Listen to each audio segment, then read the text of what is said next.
এগুলো কি আরিফ দেখছো? গাড়ি জি স্পিডে গাড়ি চালাচ্ছে, একটা মানুষ যদি পরে গাড়িতে আমার তো মনে হয় মৃত্যু। আসলে আমরা দৌড়বো সবাইকে, ঠিক আছে?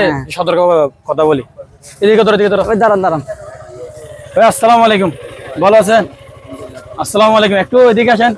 একটা অ্যাক্সিডেন্ট হয়েছে এখানে গাড়ি জোরে চালানোর কারণে। তো গাড়ি মাইক্রোফোন তো স্যার কি করব, গাড়ি জোরে চালানো উচিত এরকম? না না, সময়ের সাথে জীবনের মূল্য অনেক বেশি। আসলে আমরা এখানে ঘুরতে আসছি, আচ্ছা আনন্দ করার জন্য আসছি। নিজের সেফটি চালাতে হবে, এটা হচ্ছে নিজের ভুল। আমি যদি সচেতন থাকি তাহলে আরেকজন সচেতন হবে। এগুলা এইরকম জোরে চালানো কখনো উচিত না, আমি এটা মনে করি না।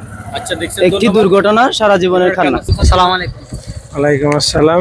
এখানে যে আমরা একটু আগে দেখলাম এমন একটা অ্যাক্সিডেন্ট হয়েছে, মানে হাতের হাড় এটা অলরেডি বের হয়ে গেছে এই আধা ঘন্টা আগে, শুধু দ্রুত মোটরসাইকেল চালানোর কারণে।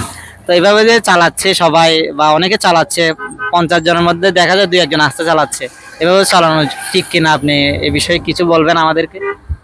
আসলে ঠিক বেঠিকের আগে যে বিষয়টা আসছে যে এটা একটা হাইওয়ে রোড, এটা এখনো চালু হয়নি। আর এটা একটা বিনোদনের জন্য মানুষ ঘুরতে আসে, যেহেতু এটা চালু হয় নাই।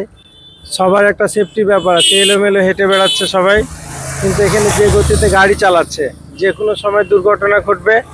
যে চালাচ্ছে তারও ক্ষতি হবে, সাধারণ মানুষও ক্ষতিগ্রস্ত হবে। আসলে এটা বর্তমান সময়ে এভাবে গাড়ি চালানো মোটেই উচিত না। রোড যখন এটা চালু হয়ে যাবে হাইওয়ে রোড, তখন হয়তো এতগুলো মানুষ এখানে থাকবে না, অন্য কোনো জায়গায় ঘুরতে যাবে। এটা ধন্যবাদ আপনাকে। ঠিক আছে, আমাদের সবার সতর্ক হওয়া উচিত, যেহেতু একটা অ্যাক্সিডেন্ট হয়েছে। আপনি বলছেন একটি দুর্ঘটনা সারা জীবনের কান্না, আর অনুরোধ করতেছি হেলমেটটা পরার জন্য, যেহেতু এখানে একটা ক্লাইমের ব্যবস্থা করা আছে। ঠিক আছে, দেখছেন গাড়ি এত জোরে চালানো উচিত না। ঠিক আছে, তো ধন্যবাদ স্যার, আসি। আসসালামু আলাইকুম। ঠিক আছে, আপনারা চলে যান। ঠিক আছে, আপনারা চলে যান। ধন্যবাদ।